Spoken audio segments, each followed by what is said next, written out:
Hello everyone.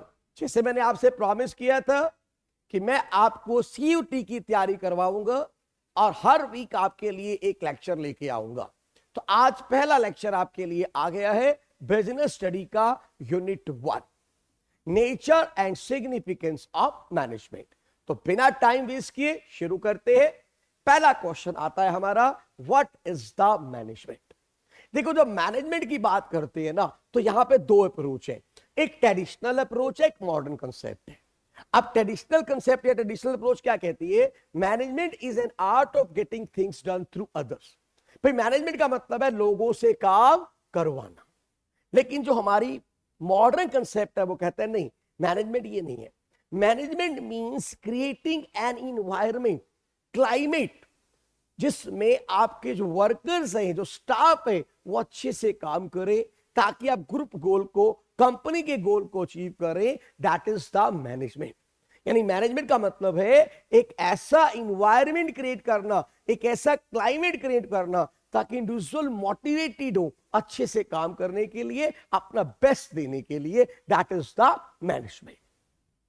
अब आगे चलते हैं। भाई, मैनेजमेंट की फीचर्स के बारे में अगर हम बात करें, सबसे पहले it is universal, goal oriented, continuous process, multi dimensional, group activity, dynamic function and intangible force. तो एक एक करके डिस्कस करें इनको, फीचर्स को। सबसे पहले, management is A goal oriented process. देखो, जब भी हम कोई चीज मैनेज करते हैं, there is always a goal.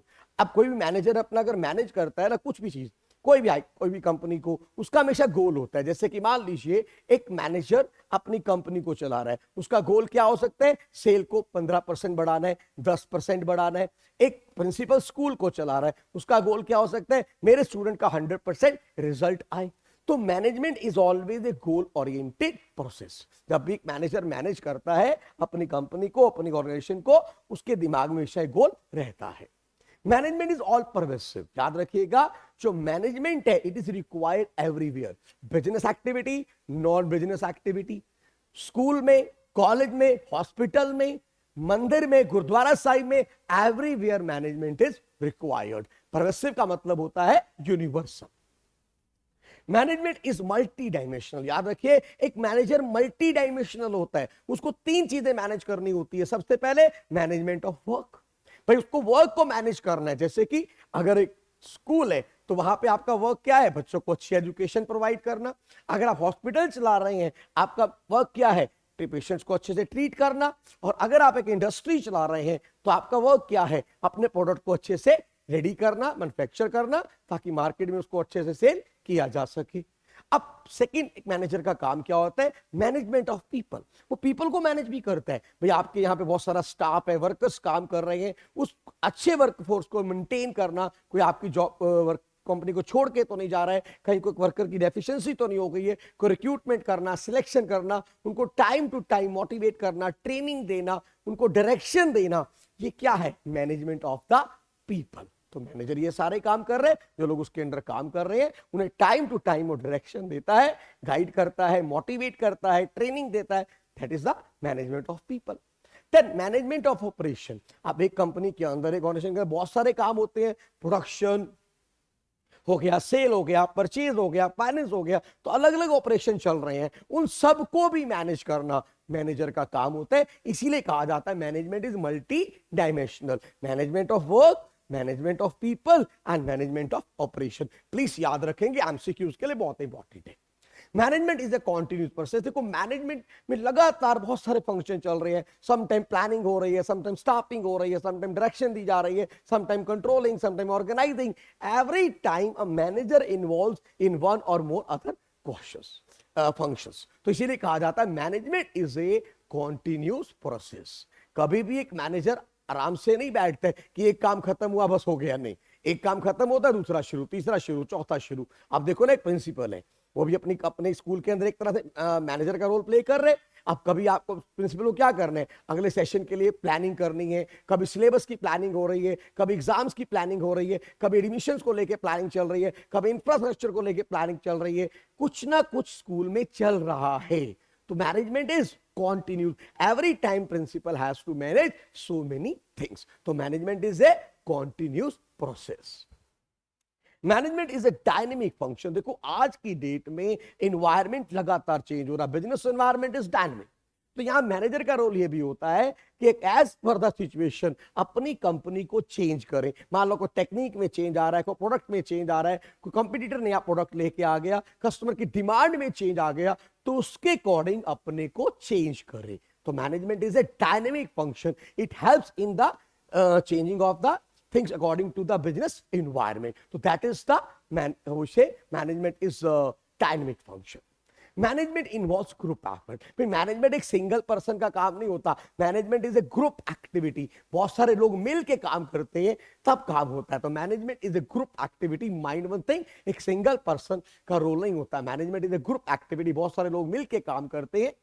Management is intangible, हम इसको सिर्फ फील कर सकते हैं। देखो मैनेजमेंट का कोई साइज नहीं है, शेप नहीं है, कलर नहीं है। Management can be only felt. हाँ, ये अच्छी मैनेजमेंट है, ये बेकार मैनेजमेंट है, ये मैनेजमेंट बहुत अच्छे से काम करती है, ये अच्छे से काम नहीं करती है। तो management we can only feel, intangible. अब बात करते हैं ऑब्जेक्टिव क्या होते हैं मैनेजमेंट के। तो ऑब्जेक्टिव की बात करते हैं, तीन कैटेगरी में डिवाइड करते हैं, organizational objective, social objective and personal objective. तो आइए एक एक करके डिस्कस कर लेते हैं। सबसे पहले हम बात करेंगे ऑर्गेनाइजेशनल ऑब्जेक्टिव। तो अपने दिमाग में अच्छे से बिठा लीजिए, ऑर्गेनाइजेशनल ऑब्जेक्टिव तीन ही होते हैं, सर्वाइवल, प्रॉफिट एंड ग्रोथ। सबसे पहले भाई मेरी कंपनी है, मेरा पहला ऑब्जेक्टिव क्या है ऑर्गेनाइजेशन? सर्वाइवल, सर्वाइव करनी चाहिए लॉन्ग रन में। अब सर्वाइवल अकेला काफी नहीं है, साथ में थोड़ा प्रॉफिट भी चाहिए, तभी तो हम अपनी कंपनी को चला पाएंगे, अदरवाइज बंद करनी पड़ेगी। Second is profit. अब प्रॉफिट भी हो गया, सर्वाइवल भी हो गया, साथ में क्या चाहिए? ग्रोथ भी चाहिए भाई। मेरी टर्नओवर इंक्रीज होनी चाहिए, मेरे प्रोडक्ट इंक्रीज होने चाहिए, मेरी सेल इंक्रीज होनी चाहिए, नंबर ऑफ एम्प्लॉइज इंक्रीज होने चाहिए। तो यस, ये भी मेरा ऑर्गेनाइजेशनल ऑब्जेक्टिव रहता है। सर्वाइवल, प्रॉफिट एंड ग्रोथ, ये तीन होते हैं, अच्छे से दिमाग में बिठा लीजिए।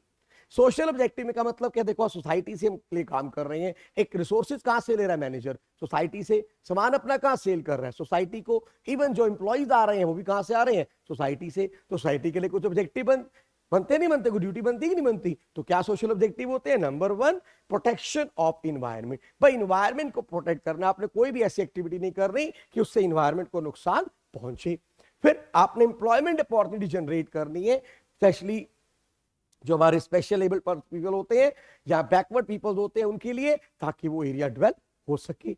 Then supply of good quality product, अच्छे प्रोडक्ट प्रोवाइड करें, नॉमिनल प्राइस पे प्रोवाइड करें, कोई चीटिंग ना करें। तो ये क्या है? Social objective.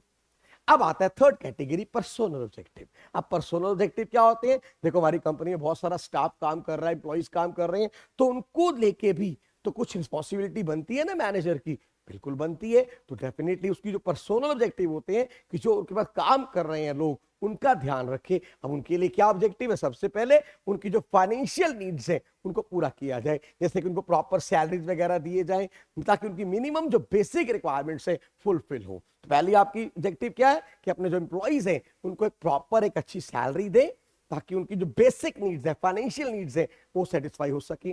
फिर उनकी सोशल नीड सेटिस्फाई हो, they should be get P recognization, उनको कोई स्टेटस सिंबल हो, लोग उनको रिकॉग्नाइज करें, आपस में बिलोंगिंगनेस हो, ऐसा एनवायरनमेंट क्रिएट किया जाए। Then higher level of need, like उनको पर्सनल ग्रोथ और डेवलपमेंट के लिए चांसेस मिले। आपके जब कंपनी के अंदर जो एम्प्लॉइज काम कर रहे हैं उनको मौका मिलना चाहिए कि वो ग्रो कर सके, वो डेवलप कर सके। तो ये हमारे होते हैं objective of the management. I think समझ आ गए होंगे, थोड़ा सा मैं फास्ट हूं। अब आता है हमारा इंपॉर्टेंस ऑफ मैनेजमेंट। पर याद रखिएगा, anything minus management is zero. आज कोई भी एक्टिविटी, चाहे बिजनेस एक्टिविटी है चाहे नॉन बिजनेस एक्टिविटी है, भाई उसमें से मैनेजमेंट निकाल दो, रिजल्ट पता क्या होगा? जीरो। तो mind one thing, management is very important. अब कैसे इंपॉर्टेंट है एक एक करके बात करते हैं। सबसे पहले management helps in achieving group goals. भाई डेफिनेटली जब अच्छी मैनेजमेंट होगी तो आप अच्छे से ग्रुप गोल अचीव कर पाएंगे, जो कंपनी का गोल है उसे अचीव कर पाएंगे। Management increases efficiency. Definitely manager का हमेशा एम क्या होता है कि कैसे रिसोर्सेज को यूज करूं ताकि कॉस्ट कम से कम हो और वेस्टेज कम से कम हो रिसोर्सेज की, और मैं अपने प्रोडक्ट को एफिशिएंसी के साथ प्रोड्यूस कर सकूं। तो definitely with that management increases the efficiency. एक मैनेजर हमेशा कोशिश करता है कि नई नई टेक्निक हो जाए जिससे कॉस्ट कटिंग हो सके और आप एफिशिएंटली के साथ और काम कर सके। Then management creates a dynamic organization. But definitely एक जो अच्छा मैनेजर होता है वो पूरा बिजनेस एनवायरनमेंट को स्कैन करता रहता है और वो देखता है उसमें क्या क्या चेंजेस आ रही हैं और अकॉर्डिंगली वो अपनी कंपनी में उन चीजों को लेके आता है, उसमें चेंजेस करता रहता है। तभी तो वो कंपनी सर्वाइव करेगी। अगर वो कंपनी ने अपने को चेंज नहीं किया, रिजिड रह गई, तो डेफिनेटली वो सर्वाइव नहीं कर पाएंगे। तो management creates a dynamic organisation जिसमें as per the change in environment साथ साथ वो चेंजेस आते जाते हैं। Then management helps in achieving personal objective. Definitely अब जो पर्सनल ऑब्जेक्टिव है वो भी अचीव होता है with the help of management. एक मैनेजर का रोल ये तो होता है, ठीक है, कंपनी का गोल तो अचीव करना ही करना है, ग्रुप गोल तो अचीव करना ही करना है, लेकिन साथ ही साथ जो स्टाफ मेंबर्स हैं, जो आप एम्प्लॉइज काम कर रहे हैं, उनके जो ऑब्जेक्टिव रहते हैं, उनको अच्छी सैलरी चाहिए, उनको अच्छा स्टेटस चाहिए, रिकॉग्नाइजेशन चाहिए, तो वो ध्यान रखता है उनके ही ऑब्जेक्टिव भी अचीव हो सके। Then management helps in the development of society. But definitely देखो ना, आज जो अच्छी मैनेजर होता है वो अच्छे प्रोडक्ट प्रोड्यूस करेंगे, सोसाइटी को बढ़िया बढ़िया क्वालिटी प्रोडक्ट प्रोवाइड करेंगे, एम्प्लॉयमेंट अपॉर्चुनिटीज क्रिएट करेंगे, नई टेक्नोलॉजी को लेके आएंगे, अडॉप्ट करेंगे। तो डेफिनेटली इससे इकोनॉमी के अंदर डेवलपमेंट होगी, सोसाइटी और ज्यादा डेवलप करेगी। तो management helps in the development of society. अब एक मुझे याद रखना बड़ा इंपॉर्टेंट कंसेप्ट है efficiency and effectiveness of management. बहुत बार क्वेश्चन आ जाता है। देखो, इफेक्टिवनेस का मतलब है काम का टाइम पे कंप्लीट होना। आपने टारगेट अचीव किया on time, it means effectiveness. Efficiency का मतलब होता है आपने काम अचीव किया, काम कंप्लीट किया with the minimum cost, with the minimum wastage of resources, optimum utilization of resources, हम उसे बोल देते हैं एफिशिएंसी। एग्जाम्पल देते हैं, थोड़ा सा क्लियर हो जाएगा। देखो, मान लीजिए एक मैनेजर को टास्क मिला, उस मैनेजर को बोला गया कि आपने 100 यूनिट प्रोड्यूस करने हैं, कोई भी आइटम है, इन 30 डेज, और उनकी जो कॉस्ट है वो आनी चाहिए ₹50 पर यूनिट। ये टास्क दे दिया गया। अब मैनेजर ने क्या किया, 100 डेज में इसको कंप्लीट कर लिया, सॉरी 30 डेज में कंप्लीट कर लिया। 30 डेज टारगेट था, 100 यूनिट प्रोड्यूस करने थे, तो 30 डेज में कंप्लीट कर लिया। तो ये जो मैनेजर है वो क्या है, इफेक्टिव। लेकिन अब अगर उसने कॉस्ट उसकी आ गई ₹60, प्रोड्यूस तो कर लिया 30 डेज में, लेकिन कॉस्ट कितनी आ रही है, ₹60, तो भैया ये एफिशिएंट नहीं है, कॉस्ट ज्यादा आ गई ना। अच्छा, सेकंड केस लेते हैं। मैनेजर ने प्रोड्यूस किया उस आइटम को ₹50 में, लेकिन दिन लगा दिए 35 डेज। अब ये एफिशिएंट है, कम रेट में प्रोड्यूस कर रहा है जो उसमें कर रहे हैं, लेकिन दिन लगा दिए ज्यादा, टाइम पे काम नहीं किया, तो इफेक्टिव नहीं है।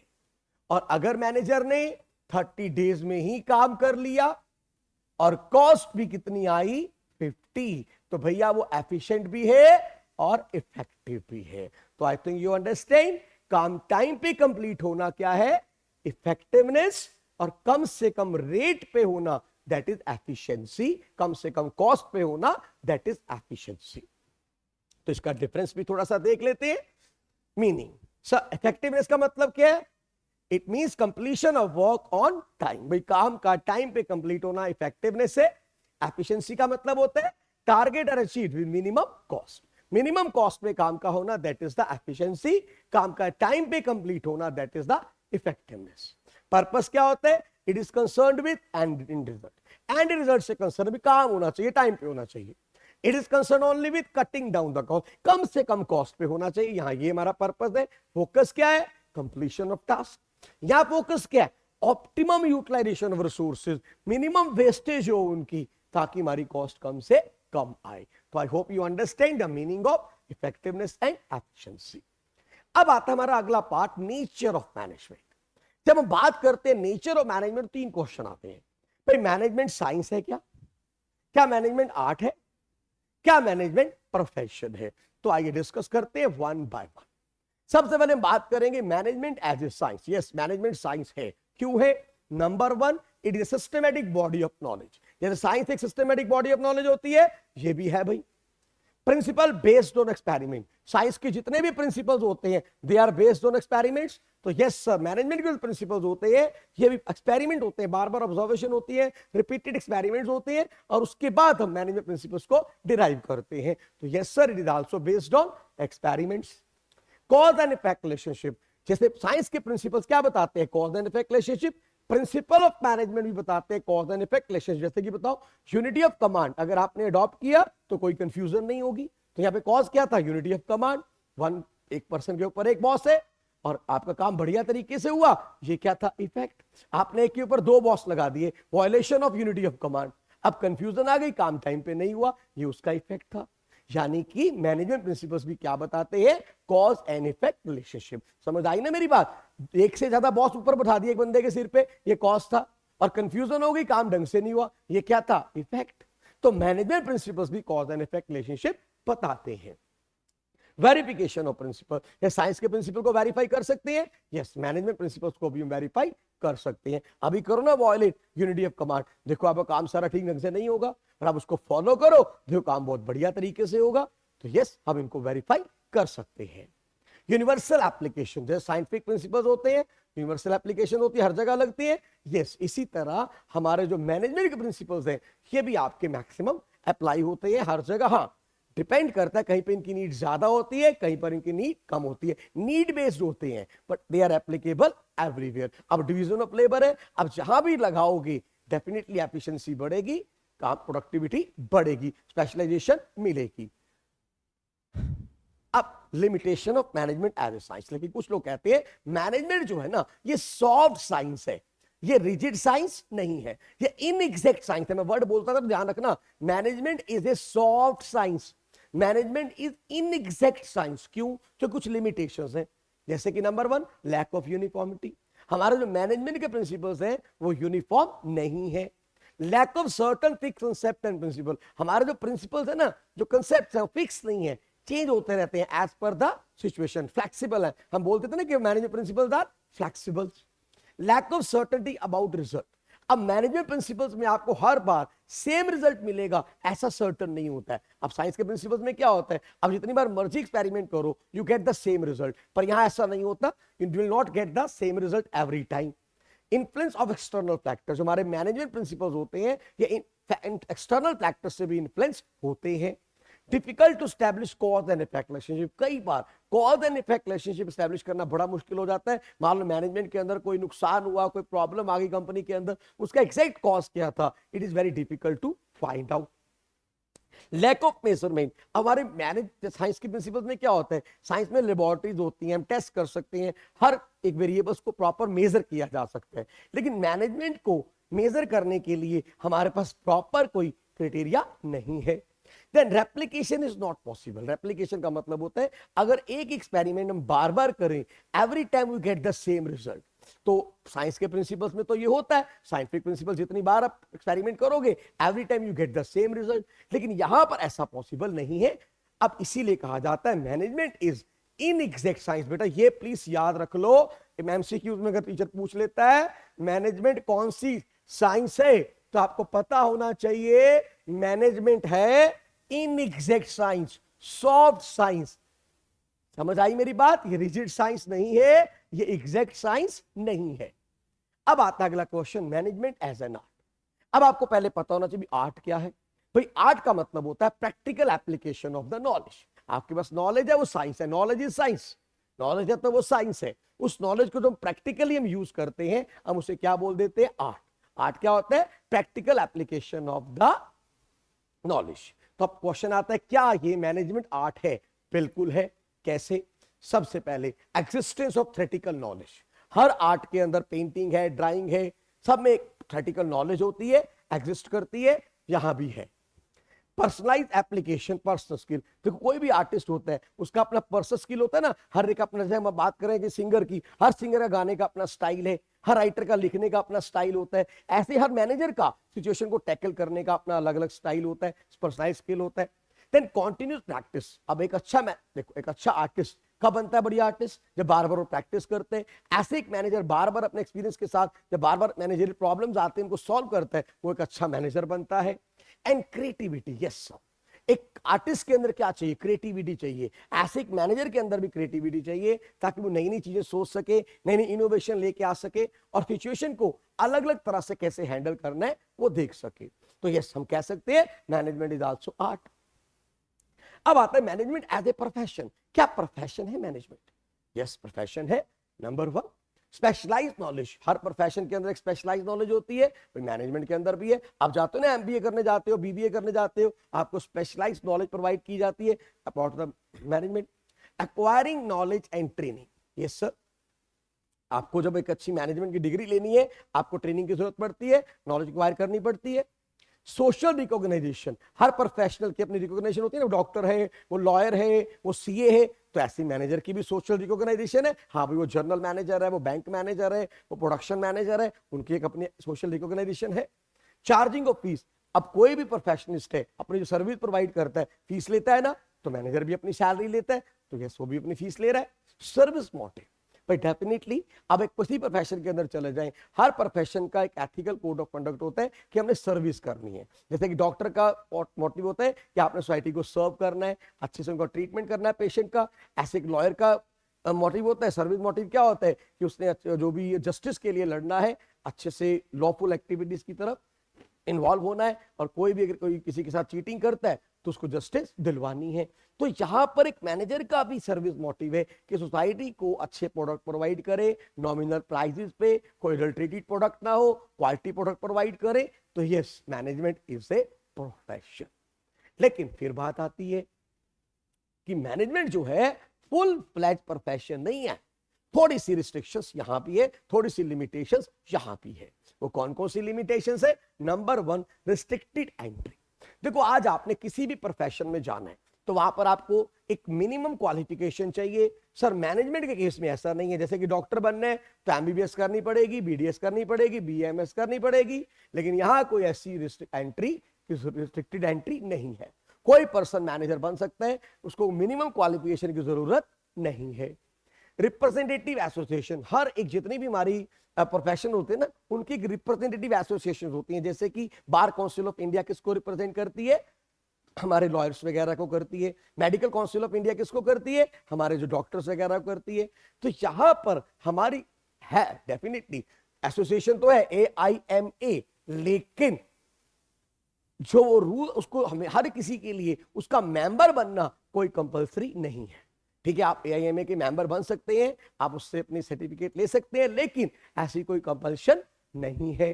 देन लाइसेंस और मेंबरशिप, वही बात आ गई कि रेगुलेटेड बॉडी हुई AIMA से लाइसेंस लेने की जरूरत नहीं है। बिना लाइसेंस के भी आप मैनेजर बन सकते हो। लेकिन भैया, अगर आपको बार काउंसिल ऑफ इंडिया से लाइसेंस नहीं मिला, आप प्रैक्टिस नहीं कर सकते, लॉयर नहीं बन सकते। लेकिन यहां ऐसा कुछ भी नहीं है।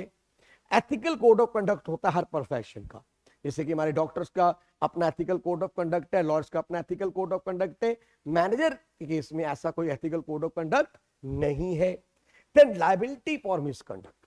अब कोई भी प्रोफेशन के अंदर ना, अगर आपने कोई मिसकंडक्ट किया तो आपको उसके लिए लायबिलिटी पे करनी पड़ेगी, आपको पनिशमेंट की मिल सकती है।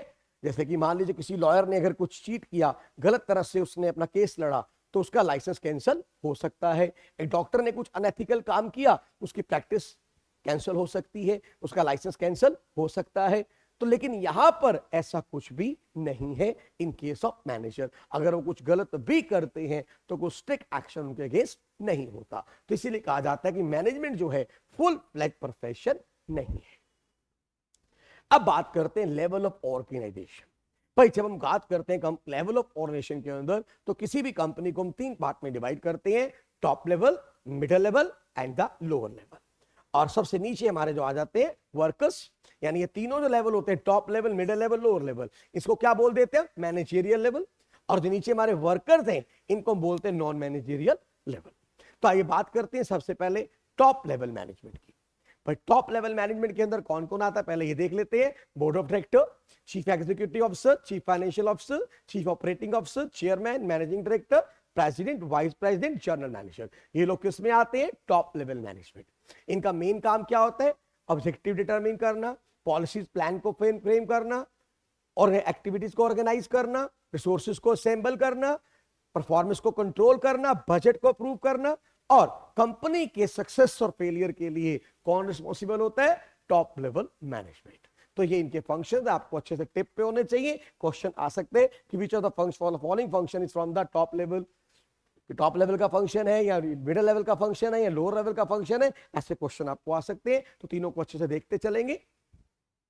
अब आता है मिडिल लेवल मैनेजमेंट में कौन कौन आता है भाई? इसमें departmental manager, purchase manager, sale manager, deputy departmental manager, operational manager, functional manager, plant superintendent, divisional head, departmental head. अब मेरी बात ध्यान से समझ लो, जितने भी मैनेजर होते हैं ना वो सारे मिडिल लेवल में आते हैं। सेल मैनेजर, परचेज मैनेजर, ठीक है, मार्केटिंग मैनेजर, कोई भी अगर मैनेजर आ गया ना, पहली बात आपने मिडिल लेवल में डाल देना। डिपार्टमेंटल मैनेजर, ये देखो, purchase manager, sale manager, deputy departmental manager, operational manager, ये सारे के सारे किसमें आएंगे? Middle level management. अब इनके क्या काम होते हैं भाई? इनके काम होते हैं सबसे पहले इंटरप्रिटेटिंग पॉलिसी। भाई जो पॉलिसी टॉप लेवल ने बताई उनको ये इंटरप्रिटेट करते हैं अपने डिपार्टमेंट में भी और आगे लोअर लेवल मैनेजर्स को भी। ऑर्गेनाइजिंग एक्टिविटीज ऑफ डिपार्टमेंट, अपने डिपार्टमेंट की एक्टिविटीज को ऑर्गेनाइज करते हैं।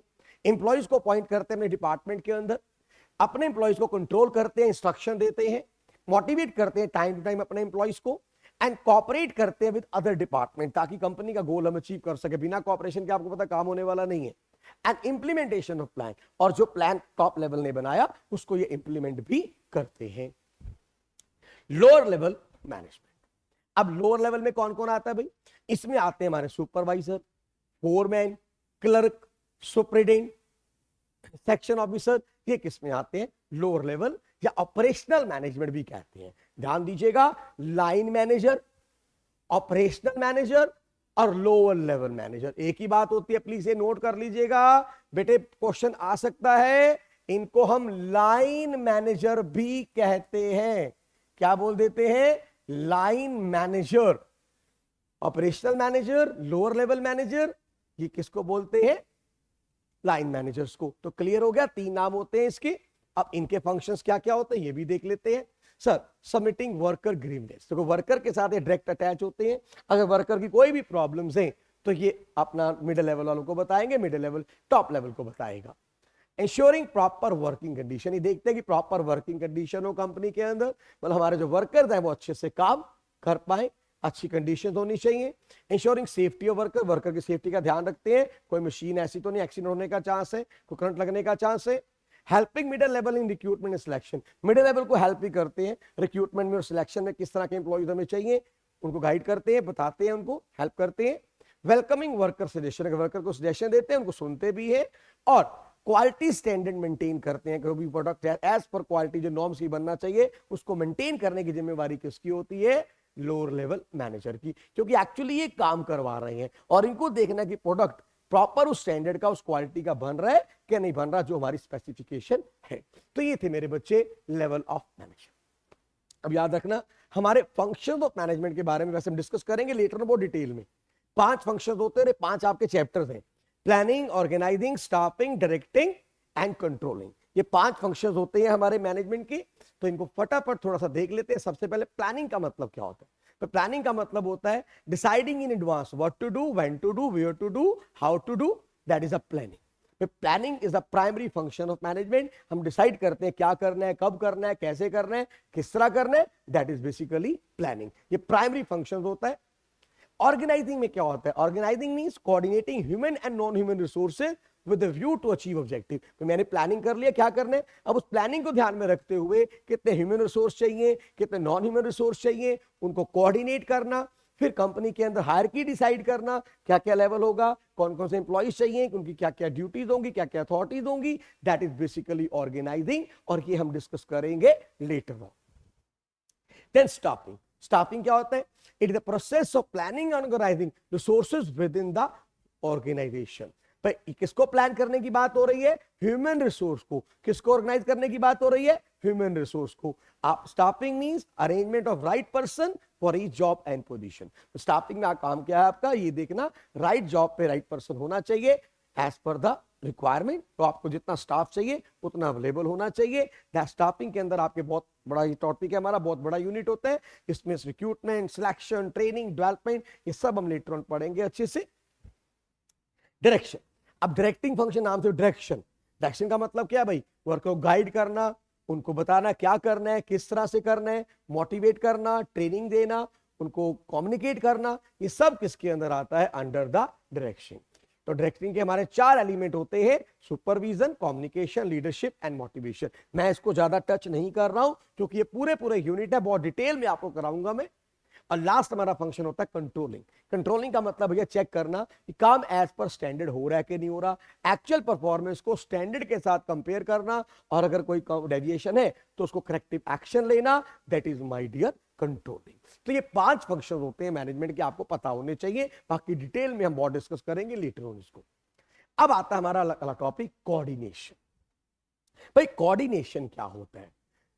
Linking of activities of diverse nature, अलग अलग नेचर की एक्टिविटीज है, उनको लिंक करना to release the common and homogeneous objective is known as coordination. एक कंपनी में अलग अलग डिपार्टमेंट काम कर रहे होते हैं, सबके डिफरेंट फंक्शंस होते हैं, उन सबको लिंक करना ताकि हम अपना कॉमन ऑब्जेक्टिव अचीव कर सके। That is my dear coordination. और एक्सप्लेन करते हैं, coordination unifies and integrates the different activity. भाई इसके थ्रू आपने क्या करना है? अलग अलग एक्टिविटी को यूनिफाई करना है, इंटीग्रेट करना है, एक कॉमन डायरेक्शन देनी है ताकि हम ग्रुप गोल, कंपनी का गोल अचीव कर सके। It is the binding force which already links all the component of enterprises. ये बाइंडिंग फोर्स सारे कंपोनेंट को लिंक कर रही है। जैसे होता है ना, एक थ्रेड का रोल होता है गार्लैंड के अंदर, वही रोल होता है कोऑर्डिनेशन का। भाई इसके थ्रू, ये प्रोसेस इसके थ्रू एक मैनेजर सिंक्रोनाइज कर रहा है डिफरेंट एक्टिविटीज को, डिफरेंट डिपार्टमेंट्स की। That is the coordination. ये वर्ड याद रखिएगा, the process by which a manager synchronises the different activities of the different department. That is my dear coordination. तो आई थिंक कोऑर्डिनेशन क्लियर हो गया। अब coordination की features क्या होती है? Number 1, it integrates group efforts. Coordination के through क्या कर रहे हैं आप? ग्रुप एफर्ट्स को इंटीग्रेट कर रहे हैं। Coordination ensures unity of action. में देखना क्या है भाई, एक्शन की यूनिटी ऑफ एक्शन, मतलब जो एक्शन आपका हो रहा है कॉमन गोल को अचीव कर पा रहे हैं कि नहीं पा रहे। अलग अलग डिपार्टमेंट काम कर रहे हैं, उनको एक सिंगल डायरेक्शन देनी ताकि आप ग्रुप गोल अचीव कर सके। That is coordination. And coordination is a continuous process, every time it is required. जिस समय कोऑर्डिनेशन नहीं होगा काम नहीं होगा, every time it is a required continuous process. And coordination is a pervasive function.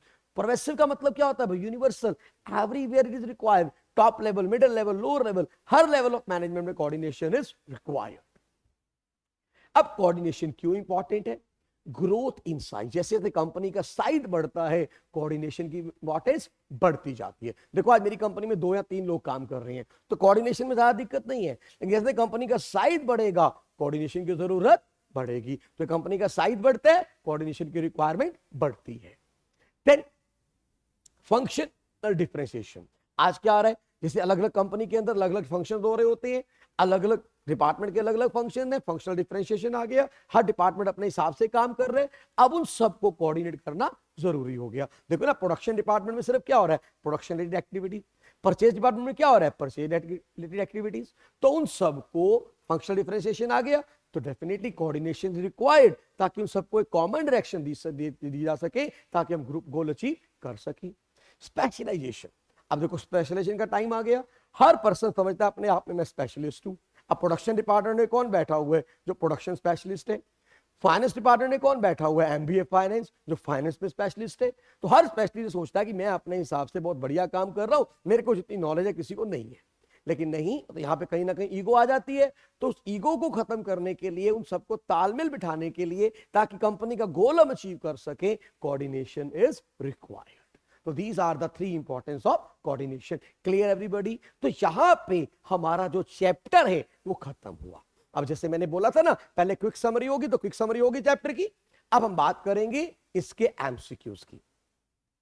अब हम बात करने जा रहे हैं एमसीक्यूज की विदाउट वेस्टिंग टाइम।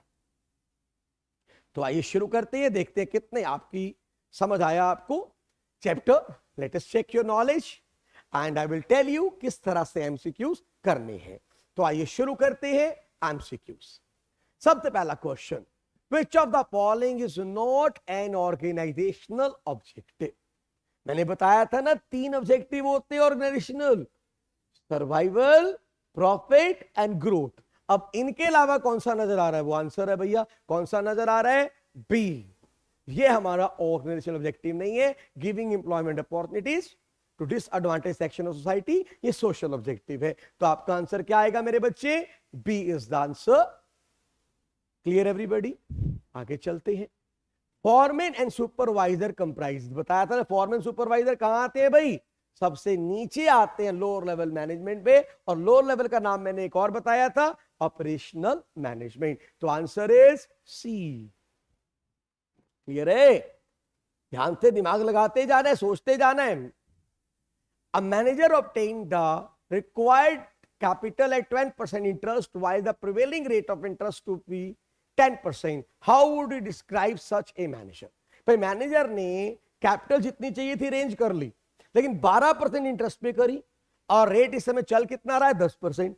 तो अब बताइए इस मैनेजर को आप क्या बोलेंगे? देखो काम तो कर लिया, जो टारगेट दिया था अचीव कर लिया, तो भैया इफेक्टिव तो है, लेकिन 10 की जगह 12% पे लेके आया, कॉस्टिंग ज्यादा आ रही है, तो एफिशिएंट नहीं है। तो यहां पे आंसर आना चाहिए B is the answer, he is only effective, that's all.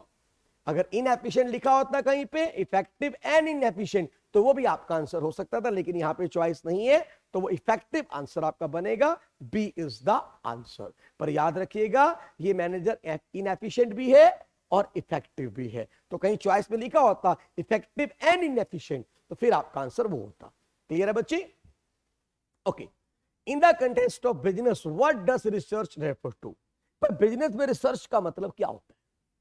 Finding out new product, नए प्रोडक्ट को फाइंड करना, फाइंडिंग आउट न्यू मार्केट, नई मार्केट को फाइंड आउट करना, okay, and finding out new method of distribution. बिल्कुल ये तीनों ही बातें ठीक है भाई। नए प्रोडक्ट को फाइंड करना भी रिसर्च है, नई मार्केट को फाइंड करना भी रिसर्च है, और नए मेथड्स को डिस्ट्रीब्यूशन के फाइंड करना ये भी रिसर्च है।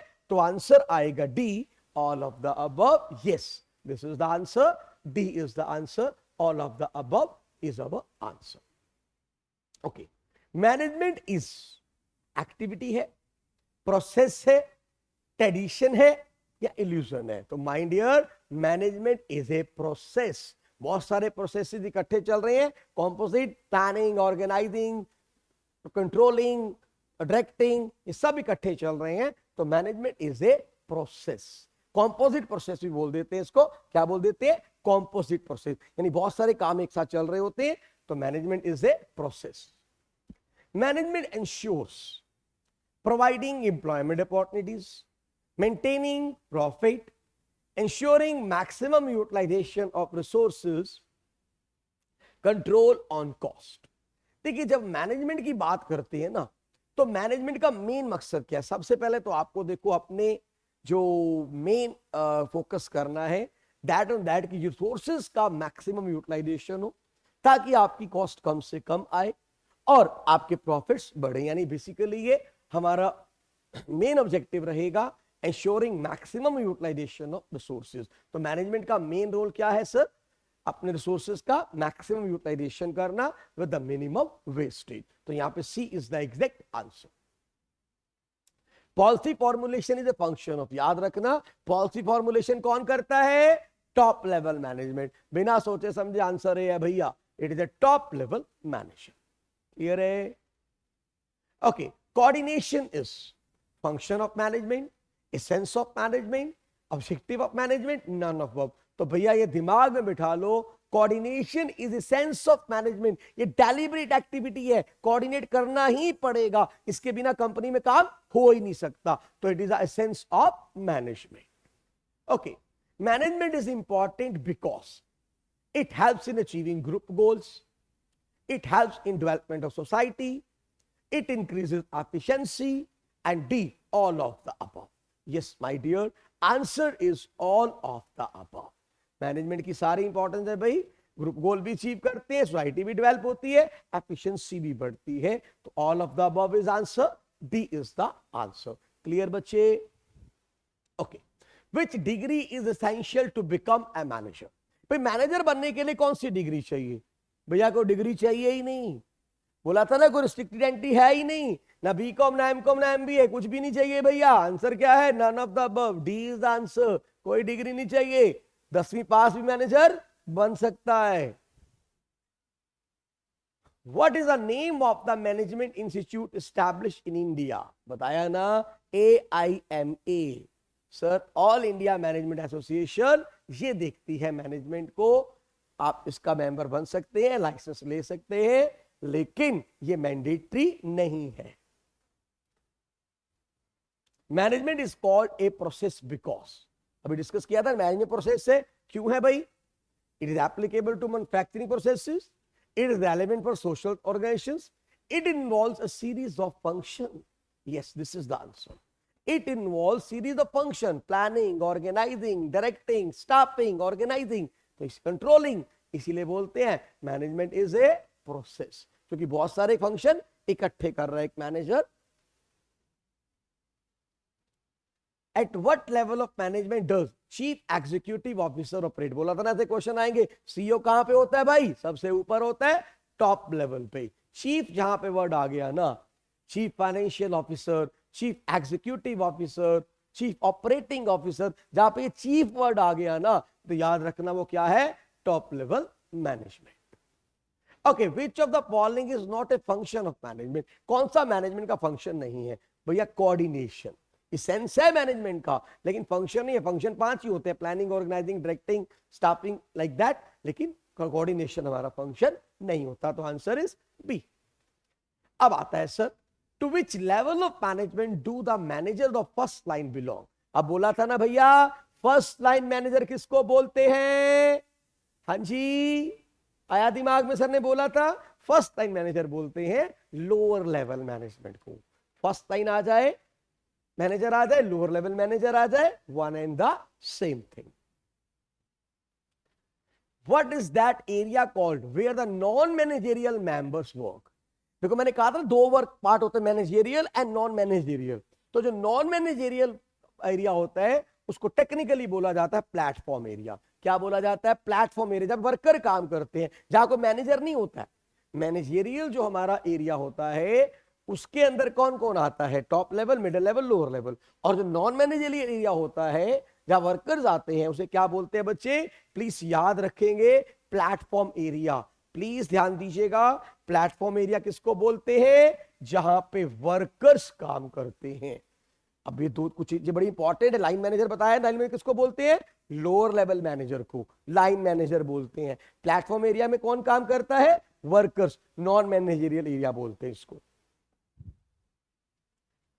अब a production manager was able to produce the desired output with the minimum cost but not with the required time. In this case the manager was, देखो काम तो कर लिया मैनेजर ने मिनिमम कॉस्ट में, लेकिन टाइम पे नहीं कर पाया।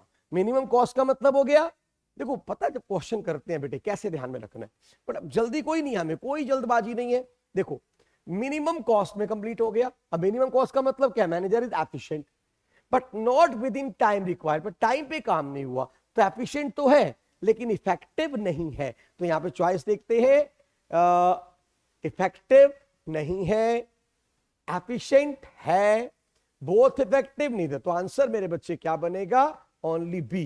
लेकिन याद रखना अगर यहां पे चॉइस होता एफिशिएंट एंड इनइफेक्टिव तो आंसर वो था। इनइफेक्टिव है, टाइम पे काम नहीं कंप्लीट हुआ, लेकिन मिनिमम कॉस्ट में हुआ तो एफिशिएंट है। तो एफिशिएंट एंड इनइफेक्टिव बेसिकली ये आंसर है, लेकिन यहां पे इनइफेक्टिव कहीं शो नहीं किया, तुम्हारी बी ऑप्शन करेक्ट मानी जाएगी। तो answer is B. If efficient only, is only efficient क्योंकि कम कॉस्ट पे काम कर रहा। Coordination is needed where the efforts of dash person are required. जहां बहुत सारे लोग काम करते हैं ना भैया, वहीं पे कोऑर्डिनेशन चाहिए होता है। 1 2 3 नहीं, आंसर क्या आएगा? Many person. जब बहुत सारे लोग काम करते हैं वहीं पे कोऑर्डिनेशन चाहिए, तो many person is the answer. Which of the following is not a characteristics of a profession?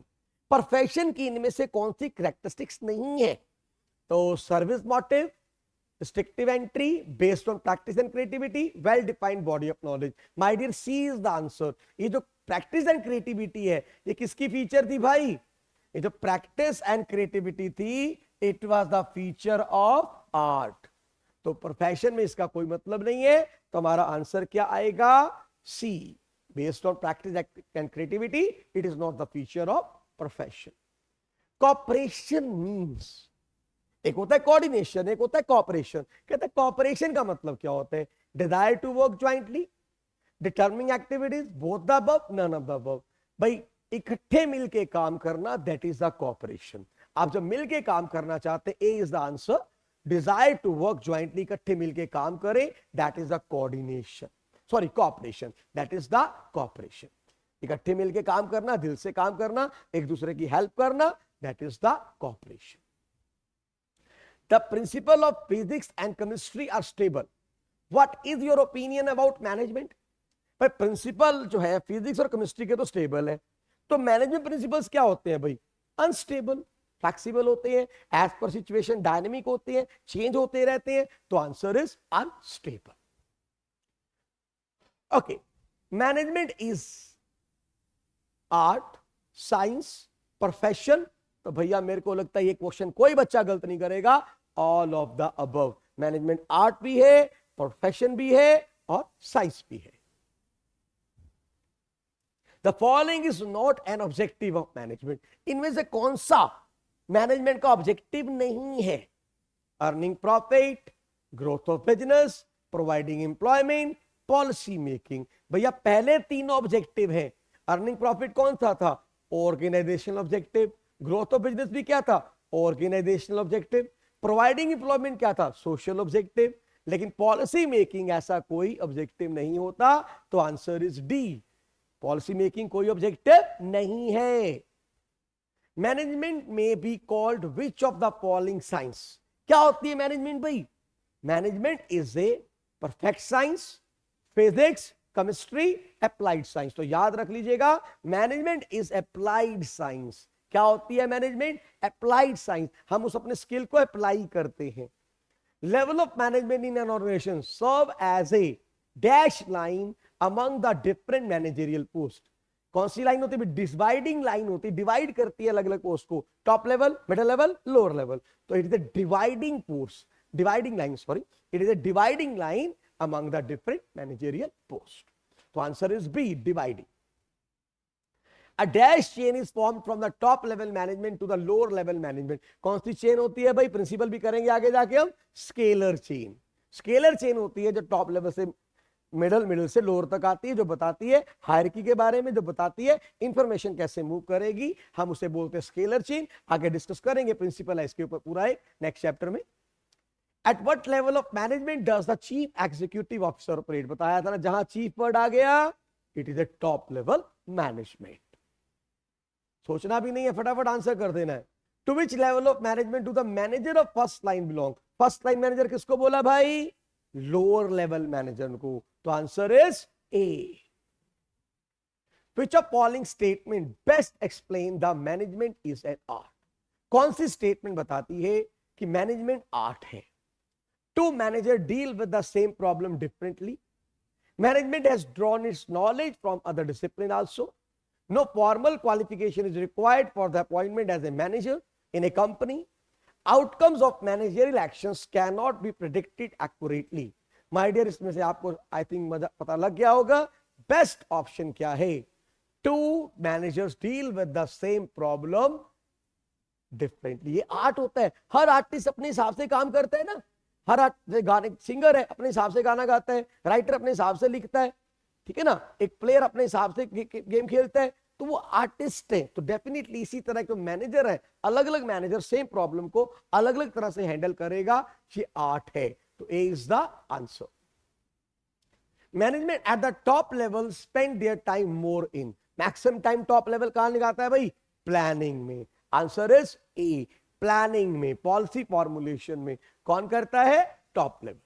तो my dear, I hope you understand each and everything. अगर कोई भी डाउट हो आप कमेंट बॉक्स में पूछ सकते हैं. अपनी को सजेशन देना चाहें दे सकते हैं. और अगर आपको ये लेक्चर पसंद आया हो तो लाइक करें, कमेंट करें, शेयर करें, और चैनल सब्सक्राइब नहीं किया तो जरूर करें. इवन मैं बोलूंगा अपने फ्रेंड के साथ भी शेयर करें ताकि वो भी इसका फायदा उठा सके. Thank you very much.